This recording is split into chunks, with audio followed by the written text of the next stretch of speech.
What's up, everyone? Welcome to the channel. In this video, we're going to be talking about Karate Kid Legends. Was it a good movie? Was it a bad movie? Did it break even or profit or not? But before we do, I would appreciate it if you hit that thumbs up button, subscribe to the channel. It's free. Hit the bell for notifications every time I do upload a video or go live on YouTube. So let's sweep the leg into this video here.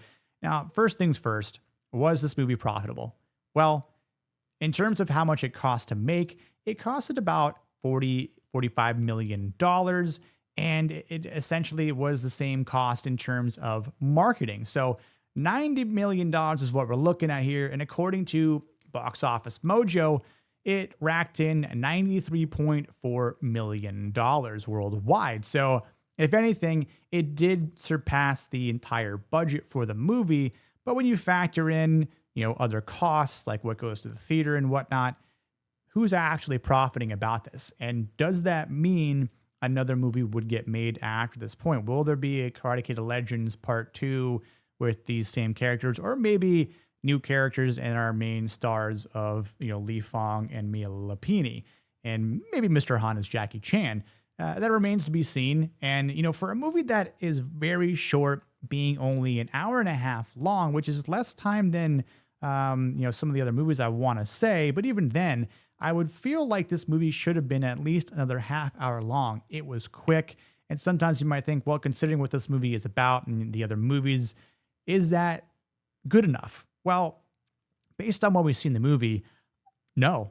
And that's kind of where it goes and leans into, was this a good movie or not? Now, I grew up watching the Karate Kid movies. I've got the shirt on sporting it right here.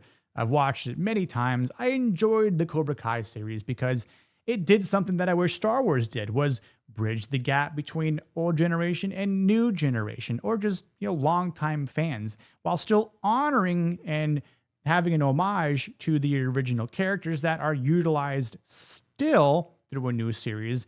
And you don't lose focus, because the entire series of Cobra Kai was built on balance and not having an ego, and just understanding the concepts of being friendly and, again, just honoring people. And that's something that this movie continues to do. While it's coming after the story of Cobra Kai, you wonder, is this going to be good enough? And that's something that, again, breaks down to subjectivity, and everyone's going to have their different points, but, objectively, is this good or not? And I'm going to say it's not that quite of a good movie. My rating would probably be around a 6 out of 10. Now, again, I liked it. So if I liked it based on, the things of being a fan, sure, that rating might be a little bit higher. And would I recommend seeing this or not? Well, if you're a fan of the Karate Kid trilogy and the Cobra Kai series, then yeah, I would say watch it, give it a chance.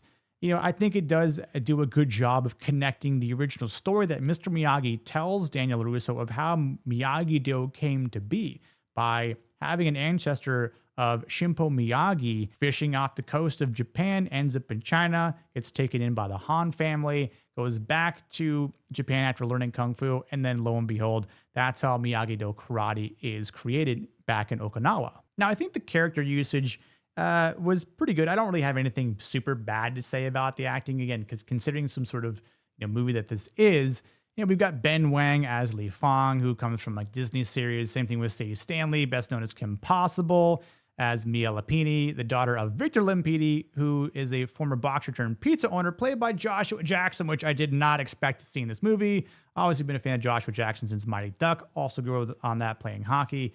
It's been on a bunch of other things as well. We got Wyatt Olaf, who best known for still in It Part 1 as Stanley Uris, who just plays Li Fong's calculus tutor. Very underutilized character. Aramis Knight as Connor Day, the film's antagonist. Very underutilized as an antagonist. Obviously, Jackie Chan is Mr. Han, who is Li Fong's Shifu and great nephew. And if you don't know who Jackie Chan is, where the hell have you been? Same thing with Ralph Macchio. You probably wouldn't watch this movie if you didn't know who he is. So, of course, he's going to come in as Daniel LaRusso. And spoiler here, one of the best parts, surprise cameo from none other than William Zabka, a.k.a. Johnny Lawrence.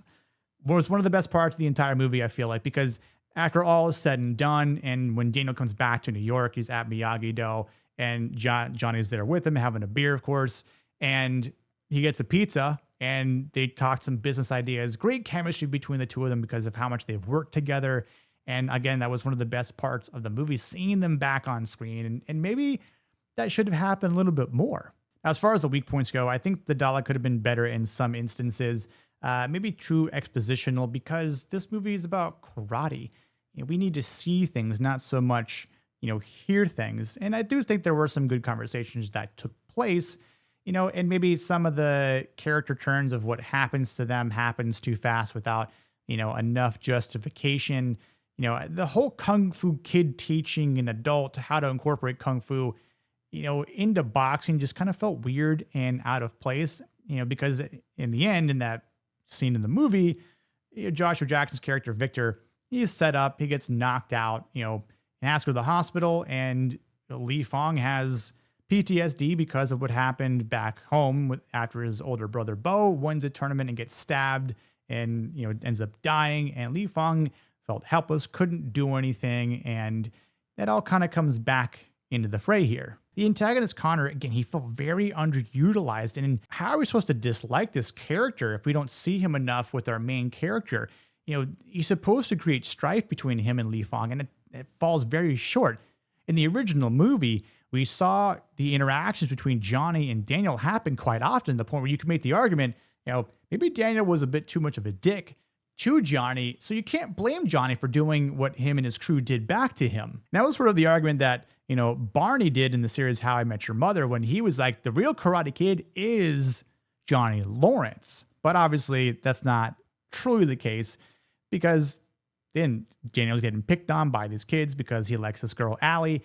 And again, that's not even the case that ends up happening so much in this movie. But even though it is very, very identical, because lo and behold, Mia used to date Connor, but there's really not enough justification to say they hate each other's guts. There's only two instances that come to mind where they actually, met face to face, one on the subway, which, Li Fong kind of just gets pushed and nothing happens.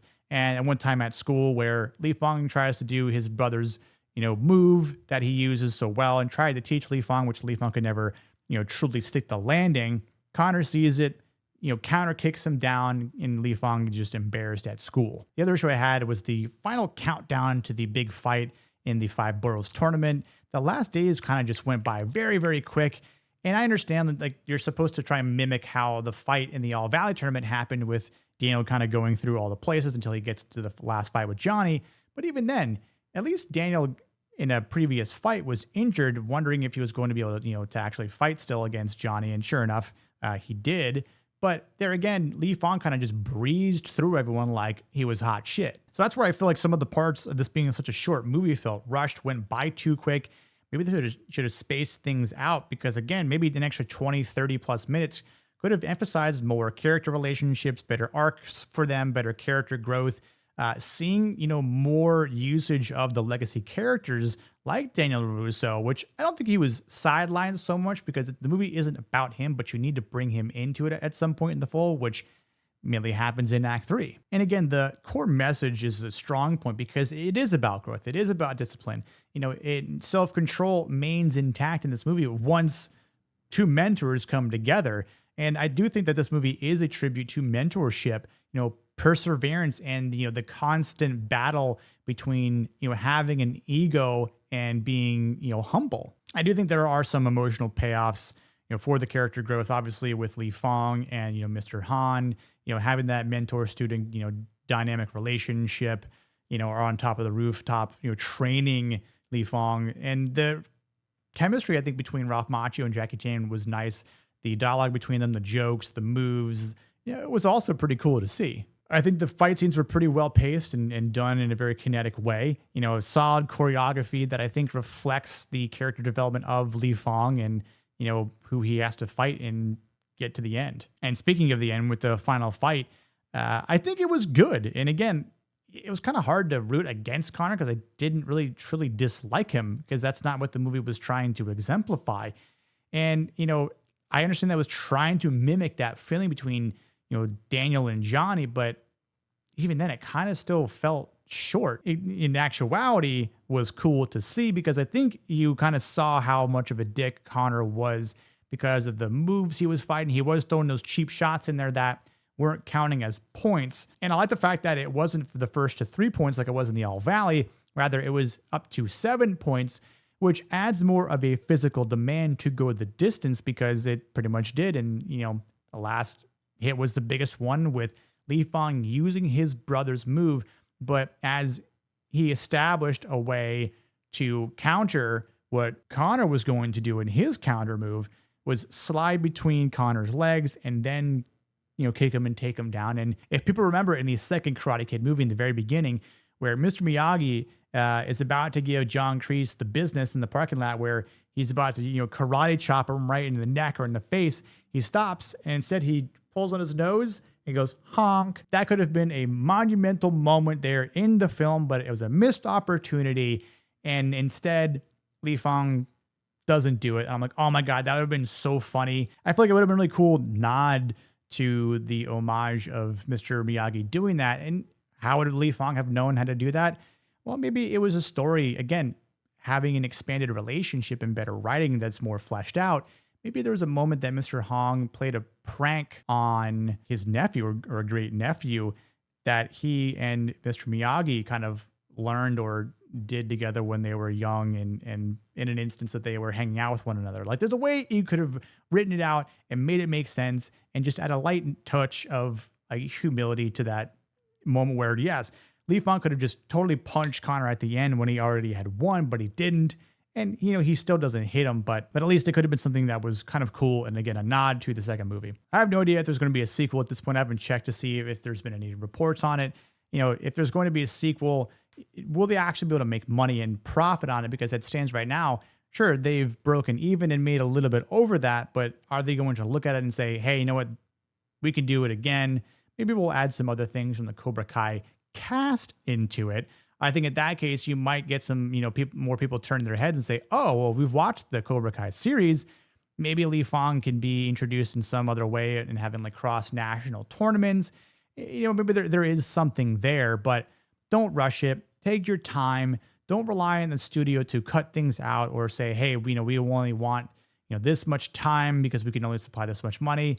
If you know how much time you've got to work with and how much money you have, then try to work within those means and try not to skip corners and try to, ease your way into the ending, which, may or may not be good. So again, I'm probably going to rate this like a 6 out of 10.